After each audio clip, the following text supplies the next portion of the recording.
여러분의 아침을 함께합니다. 94.5MHz YTN 뉴스 FM 신율의 출발 새아침.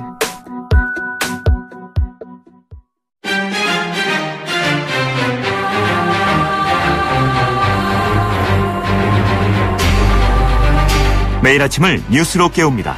신율의 출발 새아침. 어제 더불어민주당 추미애 대표가 자신의 발언으로 상처를 입은 분들이 있다면 심심한 유감을 표명하겠다고 말했습니다. 우원식 원내대표도 적폐연대 발언에 대해서 사과했는데요. 이렇듯 여야 투톱이 모두 사과하고 나섬으로써 김명수 대법원장 후보자에 대한 인주단 통과 가능성이 높아졌다는 분석이 많습니다. 이런 사과가 필요했던 것은 정치란 명분 싸움이라는 측면을 다시 한번 생각하게 합니다.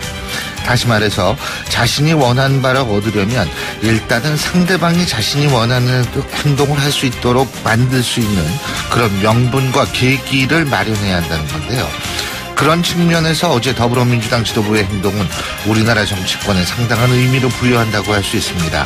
앞으로도 좀 상대의 명분을 생각할 수 있는 역지사지의 자세를 여야 모두 보여줬으면 좋겠습니다. 협치라는 것, 바로 그런 점에서 출발하는 것 아닐까요? 신율의 출발 새 아침, 오늘 순서 시작합니다.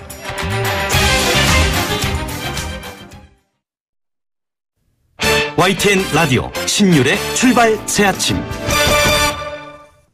지금까지 들어온 뉴스 정리해보겠습니다. 백병규 시사평론가 스튜디오에 나와 계십니다. 어서 오십시오. 안녕하십니까. 예.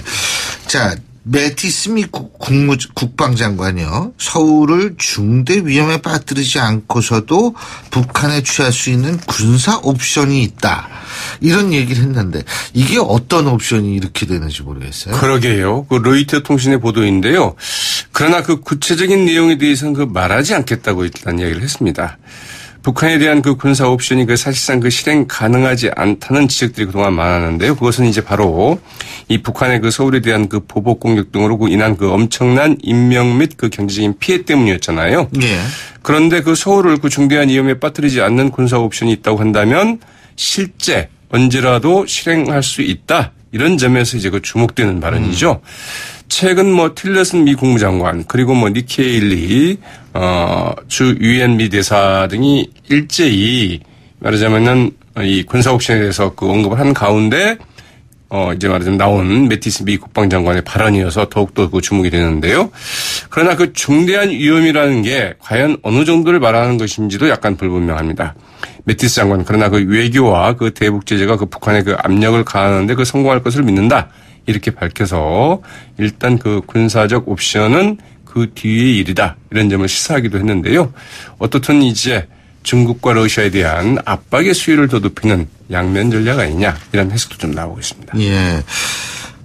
그리고 이 북한에 대한 압박 말씀하셨으니까 이 스페인 외교부도 유엔 대북 제재 결의에 따라서 이 스페인 주재 북한 대사에 대해서 추방 명령을 내렸고 이게 지금 많은 나라들이 추방을 하고 있어요. 네. 그래서 이제 어떻게 될지 좀 지켜봐야 될 것 같은데요.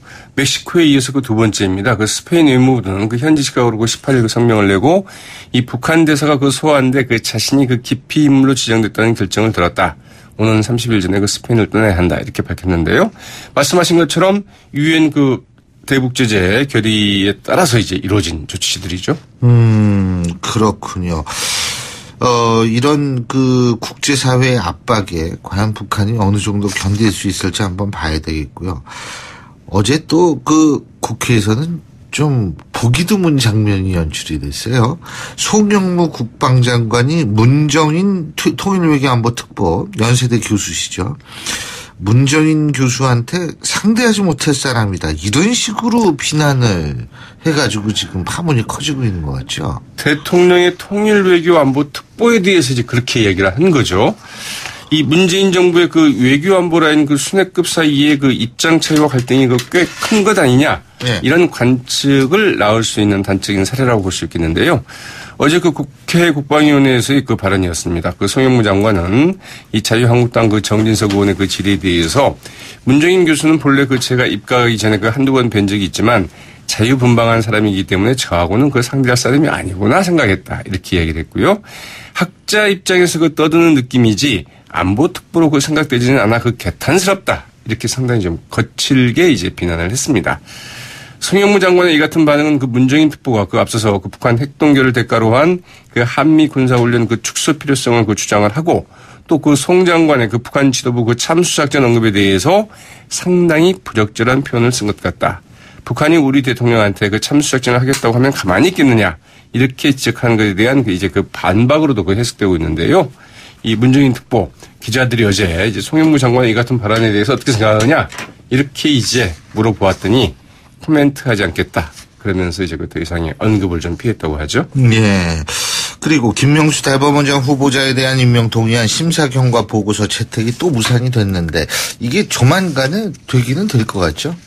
네. 심사 보고서가 과연 채택이 될지 아니면 이제 정세균 국회의장이 그 직권상정을 할지 좀 지켜봐야 될 것 같은데요. 여야 모두 그 임명 동의안 표결까지는 하겠다. 이제 이런 입장을 밝히긴 했거든요. 그런데 어제 이제 국회 인사청문위원회 이 전체 회의를 열었지만 그 첫 단계인 그 심사 경과서 보고서 채택도 하지 못했고 회의도 열지 못했습니다. 민주당과 국민의당은 적격과 부적격 의견을 같이 병기해서 보고서를 채택을 하자. 그동안 이제 주로 이래 왔거든요. 예. 그랬는데 자유한국당이 이제 새로운 또 이제 그 제안을 했습니다. 아예 의원 개개인의 의견을 하나하나 다 병기를 해야 된다, 적시해야 된다 이렇게 주장을 하니까 그런 적이 어디 있었느냐. 이 국민의당에서 그러면 이 적격 부적격 의원 수를 적시하는 선에서 좀 절충을 하자. 이렇게 절충안을 냈지만 자유한국당이 끝내 그 회의 개최에 그 반대를 해서 회의가 그 열리지 못했습니다. 이 당론은 그 부적격 의견이지만 처리 절차에는 그 동참한다는 그 바른정당의 그 주호영 인사청문특위위원장 본회의 개최 날짜가 만약 그 잡혀진다면 합의로 여야 합의로 잡혀진다면 자유한국당의 그 참석 여부와 무관하게 그 인사청문특위를 열어서 보고서를 채택하겠다고 밝혔지만 과연 또 그러면 여야 합의로 그 본회의 일자를 잡을 수 있겠느냐? 이것도 이제 논란거리입니다. 근데 어쨌든 국민의당이 지금 그 또 키를 쥐고 있는 건 사실인 것 같아요. 그렇죠. 예. 어제 이제 그 민주당의 그 추미애 대표가 그 우원식 원내대표와 그 헌재 소장 그 낙마 직후에 이 국민의당에 대한 그 발언에 대해서 그 사과하지 않았습니까? 예. 추미애 대표는 그 자신의 발언으로 그 마음 상한 분이 계신다면 심심한 유감을 표한다. 이른바 그 땡깡 발언에 대한 사과였죠. 예. 우원식 원내대표는 자신의 그 과도한 얘기로 그 국민의당을 불편하게 한 점을 유감스럽게 생각한다. 이렇게 이제 밝혔습니다.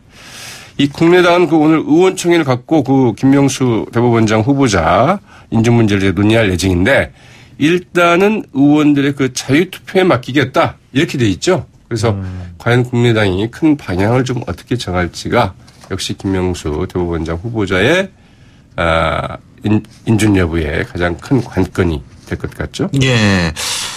자, 그리고 검찰개혁의 핵심 쟁점이죠. 고위공직자 비위 수사처. 이 법안의 윤곽이 발표가 됐어요, 어제. 네, 아예 그냥 법안 자체를 발표를 했습니다. 예. 상당히 좀 구체적으로 준비가 됐다고 봐야 되죠. 그리고 그동안 저희가 이제 고위공직자 비위 수사처 이렇게 이야기를 해왔는데 법안 이름은 고위공직자 범죄수사처 창설 방안 이렇게 되어 있습니다. 그래서 비 대신에 범죄라는 단어를 좀 사용을 했고요. 예. 이 법무부가 설치한 그 법무검찰개혁위원회 어제 그 고위공직자 그 범죄수사처 그 창설 방안을 법무부 장관에게 그 전달을 하고 그 내용도 이제 발표를 했습니다. 수사권과 함께 기소권도 같이 부여하는 방안이고요. 대통령을 비롯한 산부 요인과 그 국회의원, 대법관, 헌법재판소장과 재판관, 감사원장, 각 시도 교육감, 장성급 장교, 판검사, 금융감독원의 부원장부 이상 간부, 대체로 그 2급 이상의 거의 모든 그 고위공직자를 이제 그 수사 대상으로 하기로 했습니다. 이뿐만이 아니라 이 퇴직한 지 3년이 넘지 않은 사람과 그들의 그 가족까지도 수사 대상에 포함하기로 했는데요. 네, 규모도 상당히 큰 규모로 좀 정했다고 하죠. 예, 오늘 말씀 여기까지 듣겠습니다. 고맙습니다. 네, 고맙습니다. 예, 지금까지 백병규 시사평론가였습니다.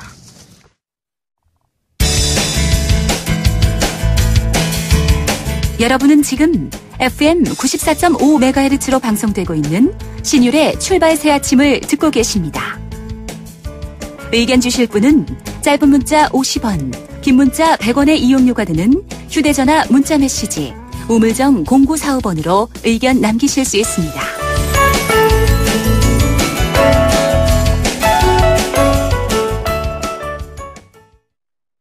앞서도 말씀을 드렸습니다만 어제 법무부 산하 법무검찰개혁위원회가 공수처 신설 권고안을 발표하면서 공수처 논란 이제 다시 뜨거운 감자로 부상했습니다. 지금 국회에 계류된 공수처 관련 법안 이미 3건이 있다고 하는데요. 그 가운데 가장 유력하다고 꼽히는 법안을 대표 발의하신 분이죠. 율사 출신이십니다. 더불어민주당 박범계 최고위원 전화 연결해서 입장 들어보겠습니다. 안녕하십니까, 박 의원님? 네, 선생님 안녕하세요. 예. 이 고위공직자 비리수사처 우리 이렇게 불렀는데 이 정식 명칭이 고위공직자 범죄수사처네요. 그죠? 네. 이 비리와 범죄가 법적으로 좀 차이가 많이 나요? 비리라는 개념은 이제 법적인 특히 형법상의 그런 개념이 아니고 범죄를 포괄하는 예를 들어서 징계 대상이 되는 그러니까 처벌 대상은 아니지만 적절치 않은 행동을 해서 징계 대상이 되는 경우까지를 포함하는 광범위한 개념이니까 아무래도 이번에 법무검찰개혁위원회 권고안은 범죄를 수사하는 기관이지 뭐 징계까지를 하는 그런 기관이 아니다라는 그런 의미를 좀 부각시키기 위해서 이렇게 명칭을 바꾼 것으로 보여집니다. 근데요, 우리 박범계 최고위원께서도 그 공수처 법안 발의해 놓으셨잖아요, 그죠? 네네. 정부에서 어제 내놓은 권고안하고 좀 차이가 있습니까? 어떻습니까? 차이가 다소 있죠. 그러니까 방금 말씀하신 것처럼 저희들은 이제 그동안 오랜 동안의 일종의 관용어처럼 고위공직자 비리수사처라는 개념이 지난 이제 20년 동안 있었는데 이번에는 고위공직자 범죄수사처로 줄여서는 뭐 공수처라고 표현하니까 같고요. 그러나 어떤 대상이 되는 범위를 퇴직 후 그러니까 고위공직자가 퇴직 후 3년 미만까지는 이 공수처의 수사 대상이 됐다는 점에서 그 대상 범위를 많이 늘린 거고요. 또 하나는 범죄에 있어서도 강요죄나 공갈죄 같은 경우는 제 법안에 없는 내용인데 또 이번에 이제 원세훈 전 국정원장에 적용된 소위 국정원법 위반의 어떤 그 정치 관여죄 또 공직선거법 위반의 공무원의 선거운동죄 이런 것들도 포함시킨 측면에서 좀 범위를 확장한 것으로 보여집니다. 예, 그렇군요. 지금 범위 확장 말씀하셨는데요. 네네. 근데 이 규모도 굉장히 커요. 근데 박범계 의원님께서 그 내신 법안도 이 정도입니까? 총 122명의 수사 인력을 둘 수 있도록 했지 않습니까? 제 법안은 공수처 수사검사를 한 최대 20명 정도로 상정한 규모인데요. 이번 법무부 법무개혁위원회 권고안은 최대 50명, 수사관까지 70명, 그리고 공수처장, 부처장 포함하면 한 최대 122명 규모. 그러니까 제 법안보다는 훨씬 규모가 큰 겁니다. 근데 이렇게 많은 인원이 필요한가요? 제 생각에는 국회에서 어차피 이제 국회에 넘어와서 국회에서 여야 간의 법사위에서 이제 협상을 하고 이제 통과 여부가 이제 거기가 논의가 될 텐데요. 법무검찰개혁위원회의 한인섭 위원장님을 포함해서 위원들의 생각은 최대한 폭을 넓혀놓고 협상의 여지를 남겨놓은 거 아니냐. 그렇게 생각합니다. 그리고 이제 또 한 가지 궁금한 게 이 공수처장 있잖아요. 이거를 누가 임명하느냐. 두 번째는 이것도 예를 들면 검찰총장도 청문회 하지 않습니까? 그죠? 네네. 인사청문회를 해야 되느냐. 아니면 또 인준청문회를 해야 되느냐. 이런 건데 이건 어떻게 보십니까? 국회에 있는 모든 법안은 다 대통령이 공수처장을 임명하도록 되어 있고요. 이번 법무검찰개혁위원회 권고안도 대통령이 임명하도록 되어 있습니다. 다만 또 같은 내용인데요. 7인의 추천위원회를 통해서 두 분의 후보자를 대통령에게 추천을 하면 대통령이 그 중에 한 분을 임명하도록 되어 있고요. 이 부분은 법안 사이에 상호 차이가 그렇게 없습니다. 그다음에 인사청문회는 반드시 거쳐야 되지만 국회의 동의를 필요로 하지는 않도록 그렇게 되어 있습니다. 그리고 이 공수처가 수사 기소권 갖고 그러니까 경찰 검찰보다도 이게 그러니까 아마 이 수사나 기소 문제에 대해서 쟁점이 발생했을 경우에는 공수처가 경찰이나 검찰보다 우위권을 갖는다. 이 부분은 판사 출신으로서 어떻게 보십니까? 수사 우선권이라는 개념을 그 용어도 만들어내고 개념을 지금 만들어냈는데요. 이번에 계획위에서 이 부분은 제가 보기에는 굉장히 아주 지혜로운 개념의 그 창출이라고 생각을 합니다. 무슨 말씀이냐면 검찰의 반응은 법무부의 이제 박상기 법무부 장관께서 이제 공수처 굉장히 의지가 만만하신데 검찰의 이제 일선에서는 이러다가 뭐 고위공직자 수사 권한 없는 검찰이 무슨 의미가 있느냐라는 그러한 그 불만이 있습니다. 그런데 이번 개혁안의 권고안을 보면 다른 수사기관 검찰이나 경찰에서 수사를 하다가 고위공직자와 관련된 수사는 공수처장에게 그런 내용을 설명하고 그런 경우에 공수처가 그러면 넘겨라라고 이첩을 요구하면 이첩을 하도록 돼 있는데 다만 다른 수사기관 즉 검찰이나 경찰이 소위 강제처분 예를 들어서 어떤 구속영장을 청구해서 발부받았거나 압수수색영장을 청구해서 발부받은 그런 사안 그것이 이제 공직자 수사가 아니고 예를 들어 기업비리 수사라든지 다른 관련 수사를 하다가 그러한 강제 처분을 받은 사안을 계속 수사하도록 그 기관에서 검찰과 경찰에서 계속 수사하도록 되어 있습니다. 이것은 제가 보기에는 검찰의 일선의 불만을 다소간에 해소해 줄 수 있는 절묘한 장치다. 그런 측면에서 이제 국회에서는 협상의 여지가 좀 꽤 넓어진 거 아니냐 그렇게 보여집니다. 예.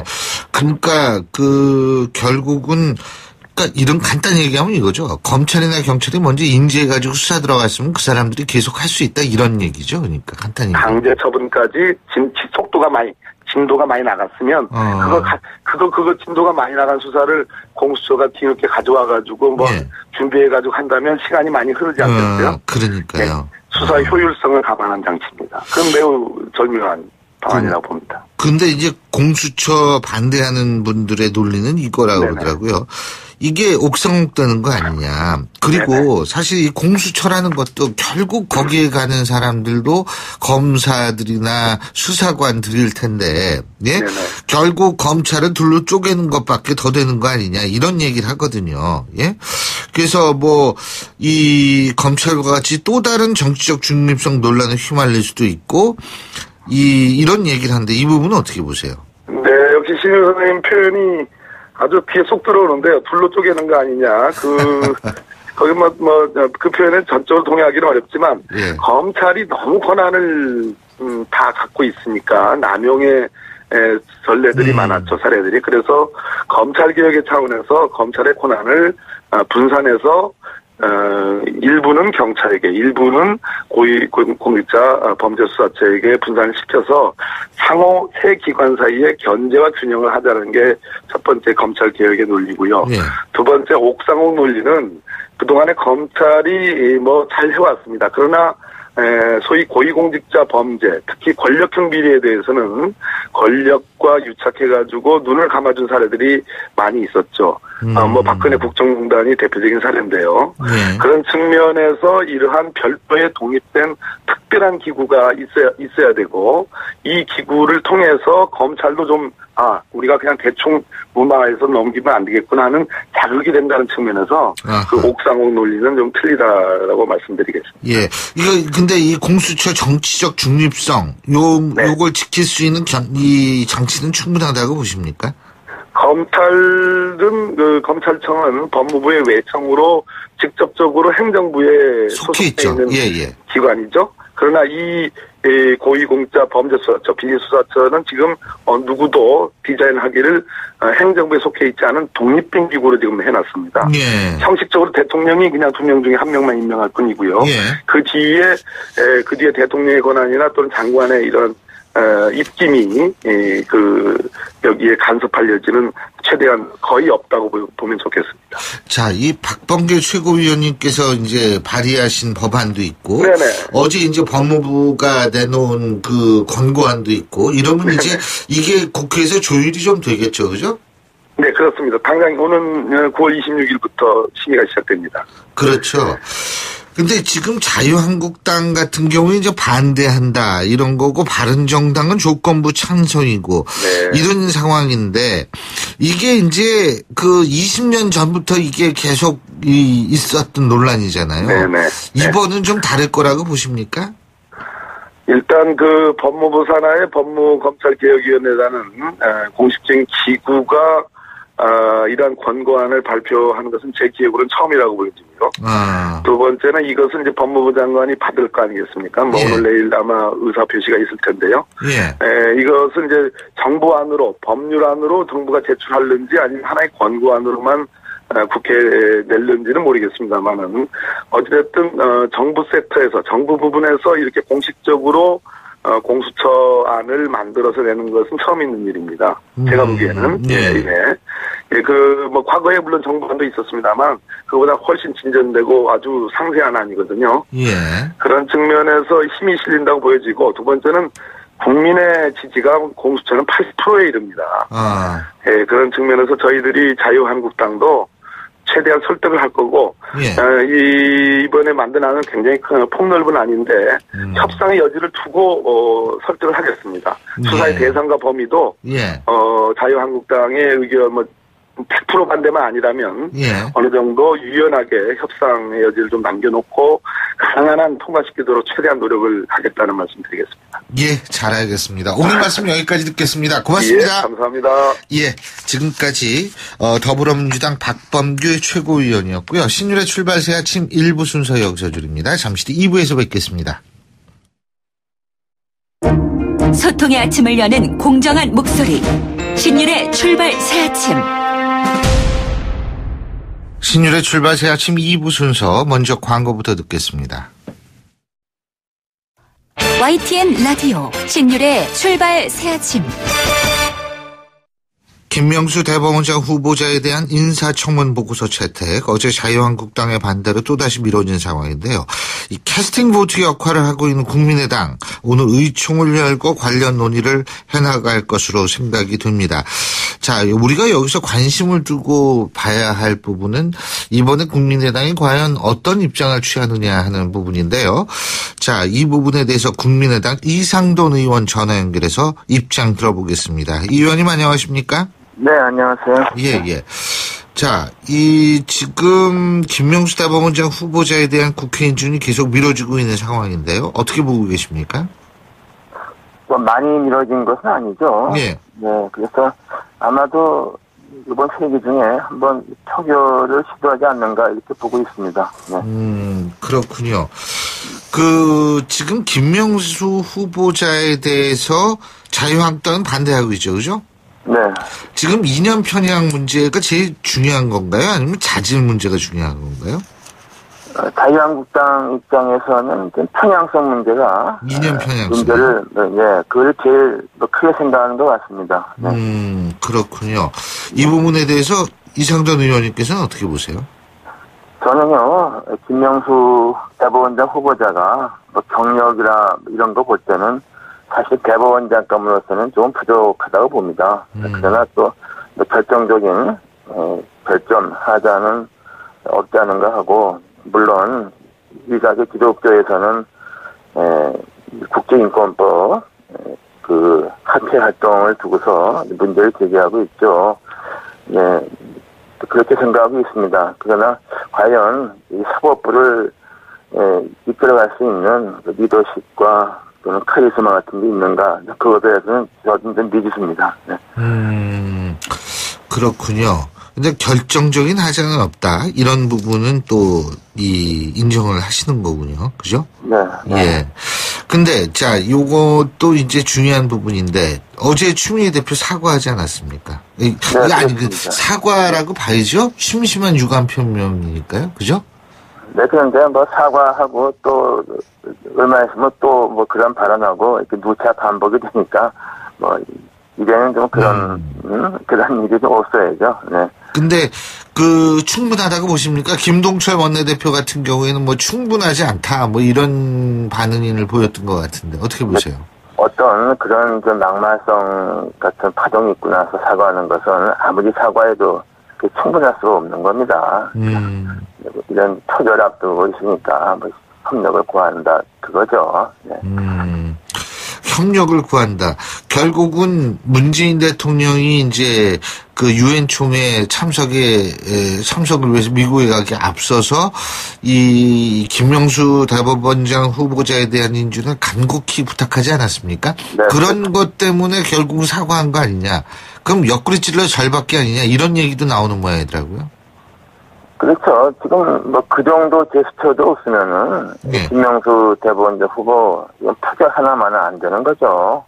그렇게 되면은 지금 뭐 청와대도 굉장히 심각한 타격이 있죠. 예. 네.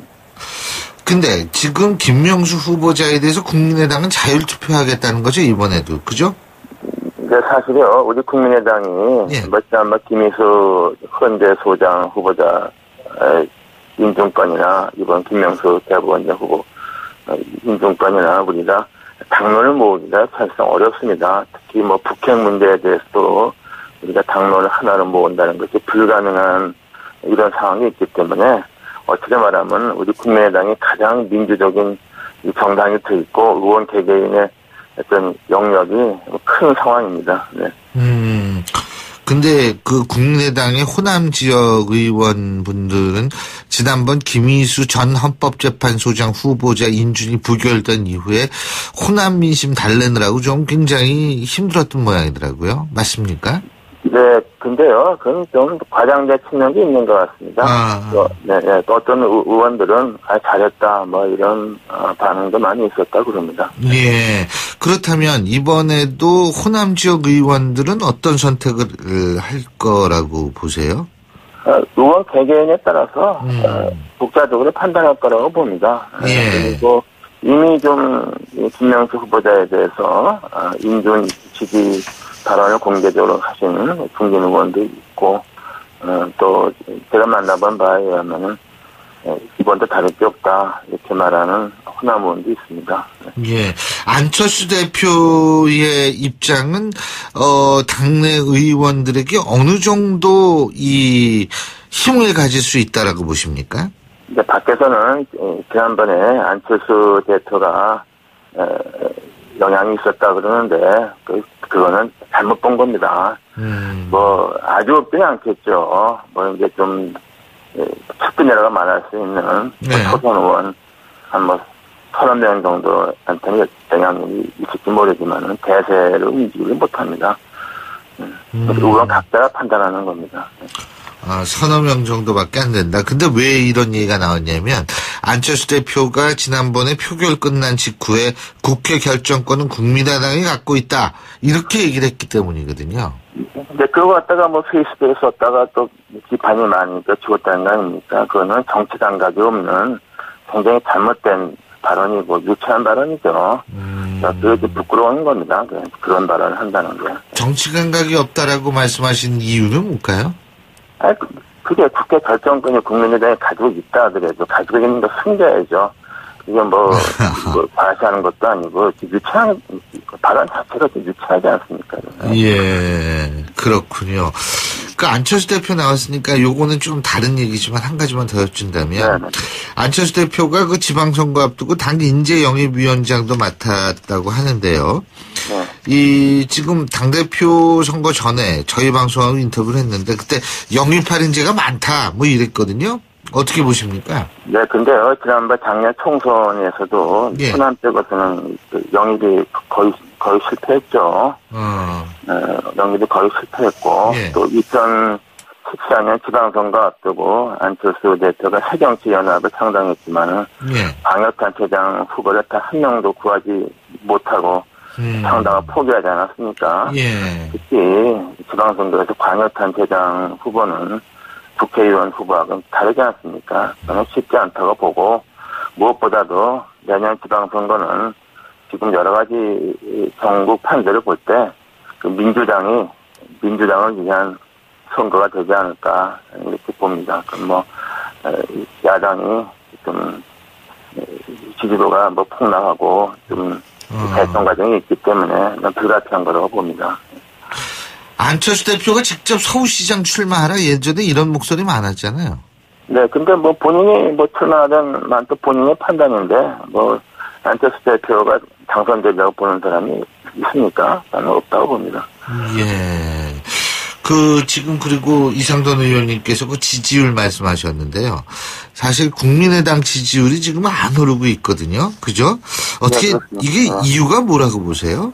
여러 가지 복합적인 이유가 있죠. 대선에서 패배한 거, 그 후에 제보조작 사건, 그리고 우리 당이 지향하는 바가 좀 불분명하죠. 제가 좋은 의미로 우리 국민의당이 민주적 정당이라고 했지만은 사실상 그런 위험성이 있죠. 고유 지지층을 갖고 갔는데 상당히 애로사항이 있지 않습니까요? 한국당 같으면은 그래도 전통 보수층과 TK가 있고 그런 게 있는데 우리는 그런 게 없기 때문에 이제 말하자면 제3당 또는 이른바 제3지대를 지향하는 정당이 갖고 있는 가질 수 있는 취약성이 좀 드러난 것이죠. 근데 이 지지율 지금 상태로는 선거 치러도 힘들 거 아닙니까? 그러니까 지지율 네, 예? 네, 그렇습니다. 그걸 부정하는 사람은 없어요. 예. 지지율을 올려야 될 텐데, 그러면 어떤 방법으로 올려야 되나요? 네, 글쎄, 그 지지율이라는 것이 과연 지방선거도 얼마 안 남았는데, 어떤 계기가 있을지 하는 것은, 좀 회의적입니다. 왜냐하면 그래서 제가 어차피 내년 지방선거는 민주당을 위한 선거가 되지 않겠는가, 이렇게 보는 거 아닙니까요? 그래서 야권이 좀 재편을 하는 데는 좀 더 시간이 걸린다고 봅니다. 그 야권이라는 게 보수야당뿐 아니라 우리 국민의당도 마찬가지죠. 시간이 걸린다고 봅니다. 근데 정계 개편이 일어나긴 일어날 거라고 보십니까? 정계 개편이라는 말이 과거에 같은 DJ 표현이나 3당 합당 이런 것을 할 만한 확실한 리더가 없지 않습니까? 지금은. 네, 그래서 제가 보기에는 아마도 지금 바른정당이 어렵기 때문에 자유한국당과 바른정당 간의 어떤 범보수 알겠습니다. 연합은 가능하지 않겠는가 이렇게 보고 있습니다. 네. 예, 오늘 말씀 잘 들었습니다. 고맙습니다. 네, 감사합니다. 지금까지 국민의당 이상돈 의원이었습니다. 신율의 출발 새아침 2부 순서 여기서 줄입니다. 전 8시 10분 3부에서 뵙겠습니다.